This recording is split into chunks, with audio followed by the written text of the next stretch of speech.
নিবেদন করছি কবি সুকুমার রায়ের লেখা সৎপাত্র। শুনতে পেলুম পোস্তা গিয়ে তোমার নাকি মেয়ের বিয়ে, গঙ্গারামকে পাত্র পেলে, জানতে চাও সে কেমন ছেলে? মন্দ নয় সে পাত্র ভালো, রং যদিও বেজায় কালো, তার উপরে মুখের গঠন অনেকটা ঠিক পেঁচার মতো।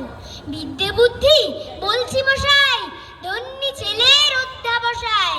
19টি বার ম্যাট্রিক এসে গায়েল হয়ে থামলো শেষে। বিষয় আশয় কুড়ি পেয়ে যায়, কষ্টে সৃষ্টে দিন চলে যায়। মানুষ তো নয় ভাইগুলো তার, একটা পাগল একটা গোয়ার, আর একটা সে তৈরি ছেলে, জাল করে নোট গেছেন জেলে।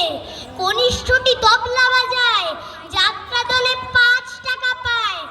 গঙ্গারাম তো কেবল ভোগে পিলের জ্বর আর পাণ্ডু রোগে, কিন্তু তারা উচ্চ ঘর, কংস রাজের বংশধর। শ্যামলাহিড়ি বনগ্রামের কি যেন হয় গঙ্গারামের। যা হোক এবার পাত্র পেলে, এমন কি আর মন্দ ছেলে?